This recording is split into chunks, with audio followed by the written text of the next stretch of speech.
So you guys tell me, what should I call his obvious dictatorial tendencies Well, and his obvious over-the-top you know racism? what? Actually, this is a really great question, because what I'd love for you to do is, and this is a genuine question, I'm not trying to catch you out or anything like that. I genuinely am interested. I have heard a lot of rhetoric from people about Donald Trump and the concerns that they have about the next 4 years. And, you know, people use words like fascist, dictatorial, etc.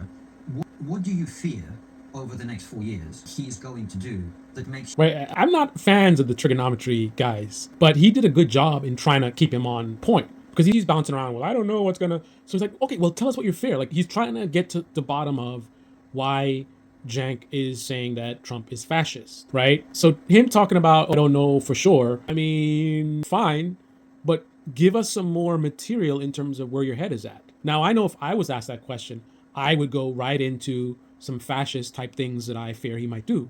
But for some reason, Cenk is having trouble. So does he actually believe that Trump is fascist? Or is he just pandering to his audience? Or is he pandering to trigonometry's audience? Is he acting like Kamala right now, where we don't really know where he stands?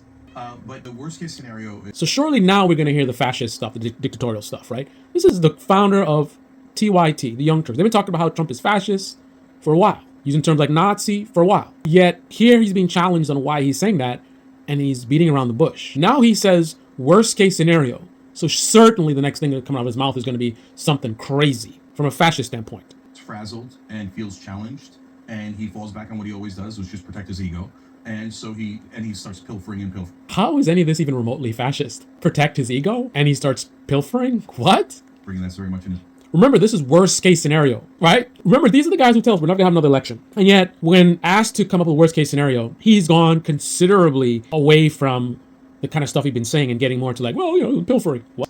It's nature. So I got to give these guys credit. Again, I'm not fans of the show at all, but they're doing a really good job here. They're really digging deep and putting him on the spot and not allowing him to play games. I wish that most interviews were done like this. Don't just let someone sit there and play games and dance around and deflect. And everyone should have that standard. You know, Ben Shapiro brings on somebody from the left or right. Don't let them come on and just say whatever. Tim Pool, don't do it. Young Turks, don't do it. CNN, don't do it. MSNBC, don't do it. Hold everyone to a standard of like, if you're going to come on here and say stuff, back it up. And when I ask you a question, answer the question. Don't dance around. Easy examples, but there's a million of these. He puts Jared Kushner in charge of the Middle East last time around, and Saudi Arabia. Jared Kushner at some point goes to Saudi Arabia, talks to Mohammed bin Salman, and right afterwards, Mohammed bin Salman arrests a whole bunch of people, okay? I don't want to get into too much into what happened in that meeting and what the results were, but whatever it was, Mohammed bin Salman was super pleased, because right after the election, he gives Jared Kushner two...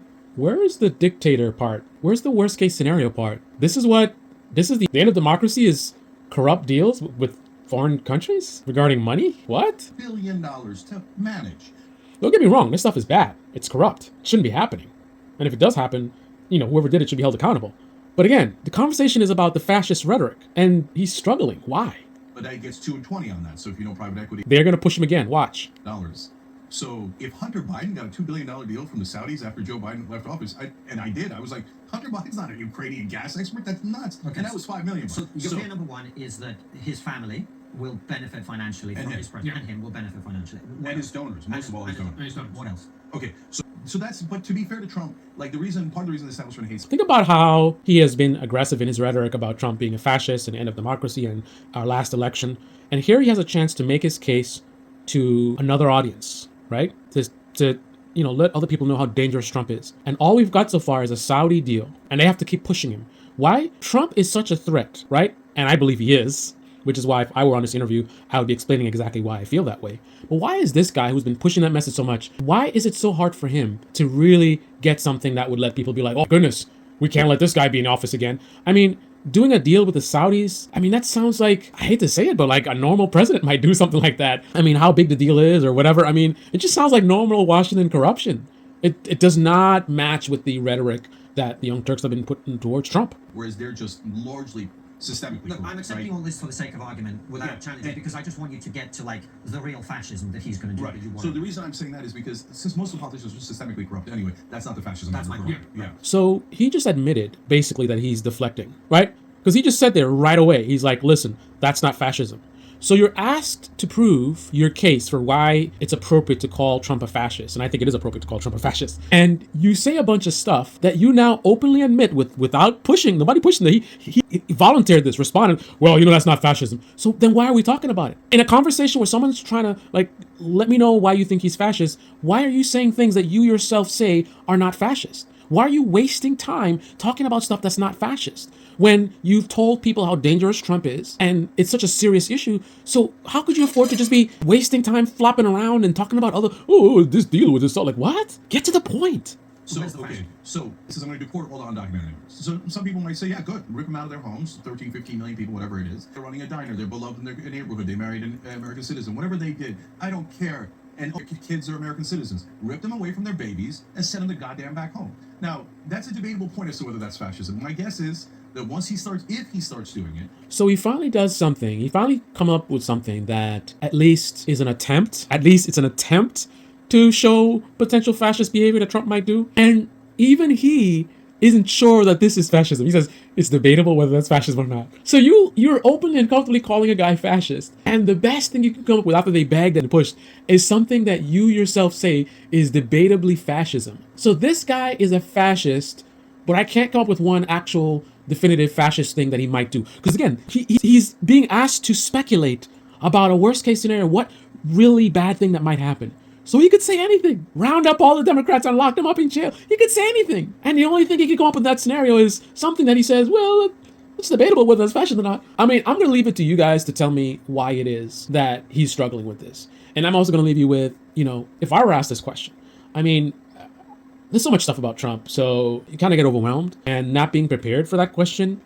And it's just so much information. It's just a fire hose with Trump. I may not come up with the best option, but I could come up with at least one option. Tries to stay in office for a third term. I think he's literally even talked about that, right? That sounds pretty fascist to me. Guy wants to stay in office for a third term, right? And Cenk himself has said stuff like this. But now he's on trigonometry and he can't come up with one thing. Not even one of the things that he's already said on his own show. What is the problem here? What is going on, right? I mean, going on beyond that, I would say things like going after his political opponents, the exact thing that he's been accusing the Democrats of doing. If he tries to go after Nancy Pelosi, he can't find something legitimate. He corruptly, he puts all these yes men in high positions in our government. So he's got the DOJ that will just do the Attorney General being his lapdog, right? And if he's his lapdog, then he'd be willing to make up charges and actually have her convicted for something she didn't do based on bogus charges, right?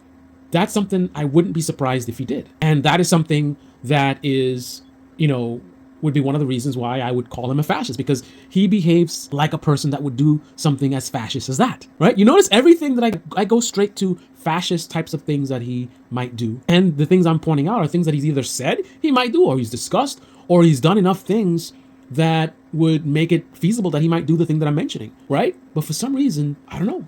Comment below. Let me know what you think is happening here.